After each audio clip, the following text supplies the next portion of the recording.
Hey guys! So for today's video, actually dugay na kini siya nga video to pining December pero karon pa ko na time mag voiceover. So yeah, for today I just want to share this unsa man tawag ani makeup look that how I complete my makeup look using this DIY eyelashes. So I got this one from TikTok ato nga time per medyo ko kita ani nga nindot lagi daw siya and wala ko time mo adto sa ako ang eyelash expert char. Eyelash expert. So yeah, I bought this one from TikTok and actually ako na ni siyang na-try last time. So if you can see chanen. So naguba na siya, dili siya brand new. So kanang isa din ha is kana nagbuatan ako na siya na nahumanan ako na siya. Gamitan ako siya and then the second row gigamit sa akong ate. So we are trying the katong third row nga baga jud kay siya. And I also bought this lashes cane. Mas nice daw ni siya kayo sa atong isa.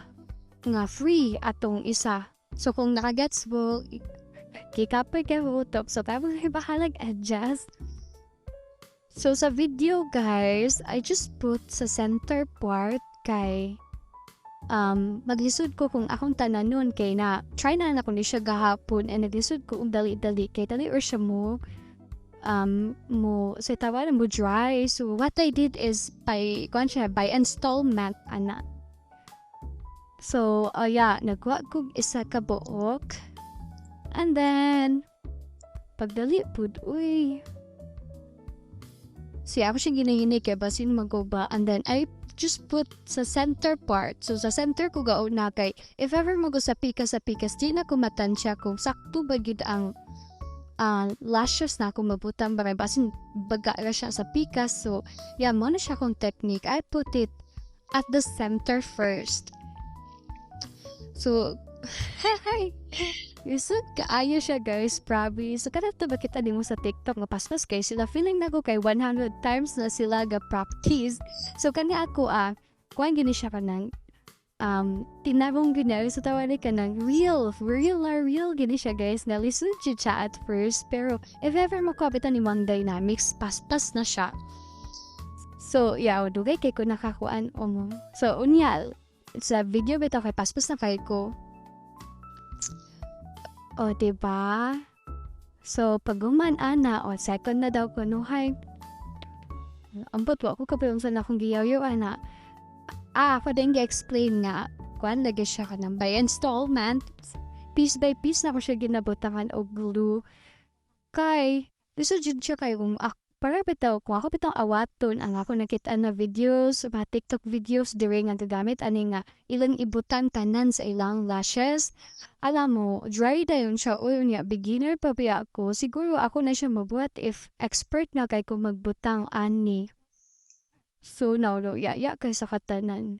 But yeah, feeling nako kay practice wag yun ni siya good guys. Nice good siya ganahan jud ko ani niya kay manindot gid kay imong instant lashes pero kuan na good need practice. Wala na tayo masulti. Naman ito kung brain cells ako exam. O diba na miss ko tali kayo. And then kuan na po, magbutang na po ka. Ay, gigapoy kay ko sa akong exam, guys. Wala, naman, wag you. Thank you, Lord. Ang tagpasar ko. Wala pa may brad, but I'm gonna reveal it here on TikTok if na.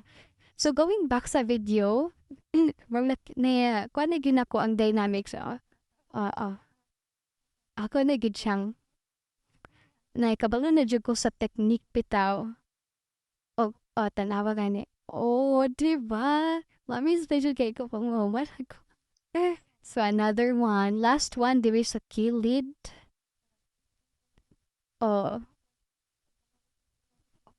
Kapoy na mag-voice over guys. Tanaw lang mo sa video pero so messy daw kunog ko. Buwa nga anyway. Pero dali nga babiyagid ko guys. It took me 30 minutes gid ni siya. Mahuman akong lashes.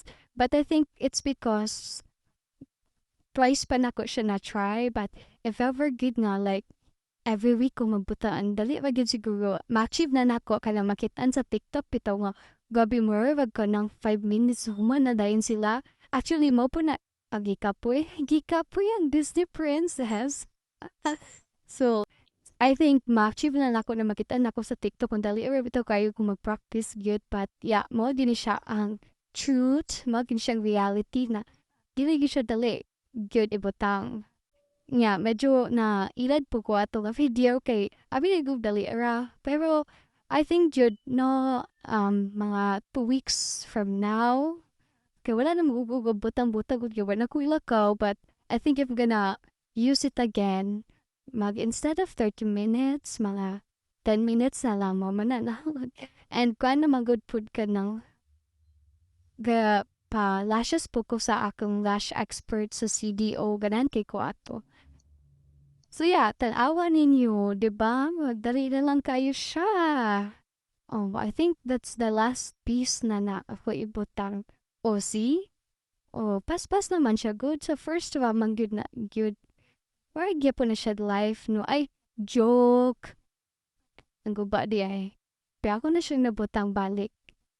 Siya, maragya po na siya life guys nga at first it's really hard but if makabalo na siya ko sa technique and dynamics ada gikapoy ko da ipaningot ko ana gaer ko na ko na pero ipaningot ko o da napay transition o di ba nice kay pag na lashes I really like good magbuta og lashes good sa akong makeup kay magkuan man gid kay ang imong eyes mo ka ng muda mo di siya muda ko ba di siya sleepy eyes tanawon.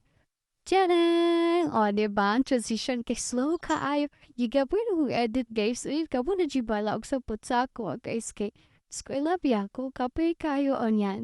O, o. Sinindot kaayo akong makeup for that event. Kasi ako event aga ka nang wala mo ba event pero nangaon mis gawa so ay wala lang feel lang nako mag-makeup at magpagwapa and yeah GGSS kayo da. Oh, see, ang babay na daw. Ah, if you want to buy daw, kay naay ko, naay. Sa daw, sa. If you want to buy, ang link sa video. Bye-bye! Ang manako gaon, guys, but my lashes is still intact. Wala akong lipstick, kay wala na, pero akong lashes intact pa gihapon, anak nga time. Oh, so guys, palit na mo ani guys. Practice lang gid and nindot gid siya. Okay? Hit the yellow basket below. Bye!